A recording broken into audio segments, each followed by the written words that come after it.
How do you define ceasefire? Pretty much the way it is. It's a different part of the world. You know, I'd say in that part of the world, ceasefire is when you're shooting in a more moderate manner. Mr. President, yesterday you signed, Mr. President. Not bad. It's true. I mean, a ceasefire there is much different than a ceasefire in other parts of the world.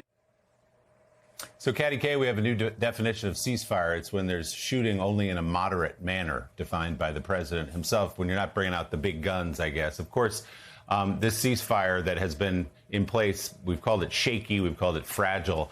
I mean, there are shots, there are live rounds being fired, for the most part, from Iran at our allies across the Gulf states. So what is the state, from your reporting, of these negotiations such that they are to end this war? Yeah, I suspect if you're sitting in Kuwait this morning, you're not thinking that there is much of a ceasefire going on. Every time I've spoken to leaders and ministers in the Gulf region, they do remind me that they are still under attack, and this ceasefire is a ceasefire in name pretty much only. But it is not full-scale war, and the question is, are we any closer to getting some kind of a deal? After all of the fits and starts that we've had out of the White House, it seems the two big issues that remain are whether the Iranians will have any kind of control of the Strait of Hormuz, and the even bigger issue is what's to be done about Iran's nuclear program. Willie, it still looks like we're at the status quo ante, where before the shooting started on February the 28th, Iran had a nuclear program. It didn't control the Strait of Hormuz, and I think at the moment that's the best that the administration can hope for. Donald Trump seems to be terrified of the O word, the Obama word, anything being compared that he does to the JCPOA, which may be why there's a holdup. It looks like they had got fairly close, but then he got spooked by being criticized for being weak and that this looked too much like the original Iran deal. One member of Congress had told me that the one thing he really doesn't want is pallets of cash going over to the Iranians, and the deal that we were doing looked like there was some kind of cash component to it. So, I mean, who knows where we are? Who knows how close we are? Who knows if they can square these circles? One thing I will say is most of the Iran experts I have spoken to don't set much store by whatever Iran signs when it comes to their nuclear program. Yeah, I will say a Middle East expert told me yesterday that, frankly, President Trump's definition of a ceasefire for that part of the world, not that far off. So, Richard, let's talk about where things stand. Part of the obstacles, as Katty just said, is President Trump's real hesitation to sign on any sort of agreement that could be remotely compared to what Obama did a decade or so ago. They're worried about the cash, worried about JCPOA comparisons, and also his instinct. He knows this war has not gone well. And I have some reporting out in the Atlantic in a brand new story about his impulse. Every time we've gotten close, he tries to make the deal bigger so he can try to sell it as a grand bargain. And there's a really interesting, telling scene in the story about that phone call he had over the weekend, or 10 days ago or so, with some leaders urging them to join the Abraham Accords. Yep. And he was met with such silence, literal silence on the phone, that the President of the United States had to say, "Hi, is anybody there?" He thought the connection dropped because there was such a reluctance for people to do that because of their feelings about Israel right now, et cetera, et cetera. So with that as the backdrop and the violence picking up again this week, what is your sense? What could be a realistic next step to get us a little closer to an agreement? Is there one? No, it's the same set of issues. And the president balked, as you say, at the deal the other day because he was worried about the criticism he was getting from Republicans for the first time. But there's not going to be a better deal. The idea that you're going to get something happening at the negotiating table that's not going to reflect what's happening on the ground just doesn't happen.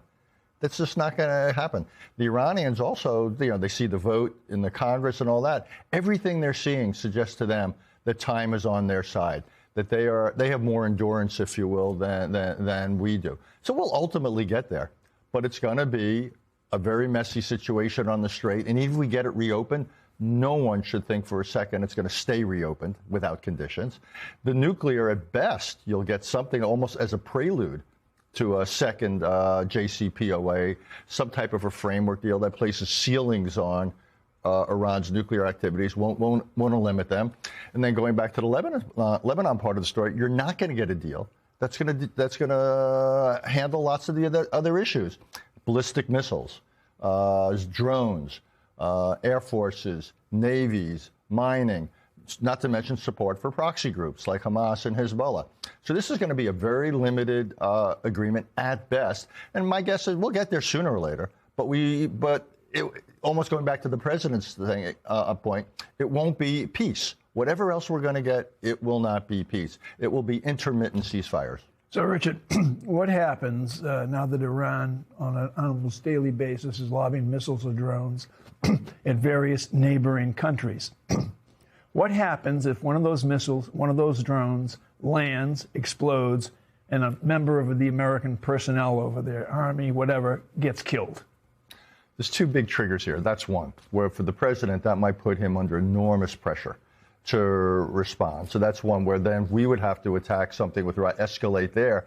The most likely set of targets that we haven't escalated against, the Israelis did once, are the Iranian energy infrastructure. And the reason we haven't done that, Mike, is we don't want the Iranians going full force against the Kuwaiti, Saudi, UAE, Bahraini, Qatari energy infrastructure, because that would take a crisis into a global calamity.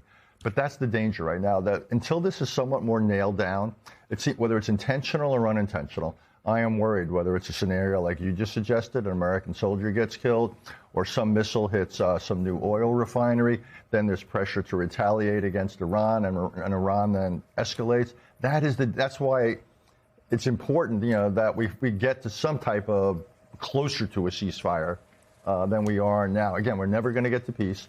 But can we get something more essentially calmer, where the military dimension of this is tamped way down? Richard mentioned the House yesterday passing a Democratic-led measure to limit President Trump's war powers when it comes to Iran. The resolution passed 215 to 208 with 4 Republicans, Brian Fitzpatrick of Pennsylvania, the outgoing Thomas Massie of Kentucky, Tom Barrett of Michigan, and Warren Davidson of Ohio, crossing party lines and joining all Democrats in voting yes. The legislation requires the president to withdraw U.S. forces from hostilities with Iran or to gain approval from Congress to continue the war. That now heads to the Senate, but even if it were to pass both chambers, it faces headwinds and legal questions, standing for now perhaps as just a symbolic blow to President Trump. Meanwhile, Secretary of State Marco Rubio was back on Capitol Hill yesterday, testifying in front of the House Foreign Affairs Committee this time. In an appearance with the Senate Foreign Relations Committee the day before, Secretary Rubio notably said the war is over. Yesterday, he was pressed on that comment. Here first is what he told the Senate on Tuesday, followed by yesterday's exchange with a member of the House. Rubio, you keep telling us how we're winning this war. The president keeps saying, well, the war's over. Completely annihilated. The war is not over. And yet the American people see how we're losing at the pump and with their costs. And yet this thing still hasn't been resolved. Every day he tweets out, oh, we've obliterated them. We've annihilated them. They're going to surrender. But yet we still find ourselves spending billions of dollars a week. If the war is over, I have a simple question. Who won? First of all, Epic Fury is over, which is what you would consider the war. That operation is So you concluded. agree it's a war, then? No, those are hostilities. They called it a war. Okay. I'm just responding to the Senator Mr. Secretary, you can change the name of the operation. It doesn't change the fact that the strait is still closed and my service members and all of our service members are still in harm's way. The war is not over. So, Ali, Secretary Rubio trying to do a little cleanup, perhaps, me adding a little caveat to what he had said the day before when he clearly said the war is over, say, no, it's hostilities and Epic Fury is over. Maybe a little semantic game there. But clearly they're struggling to answer the question of where this war stands, where it's going, and why they don't have congressional approval, going back to that previous vote I just talked about, for the war.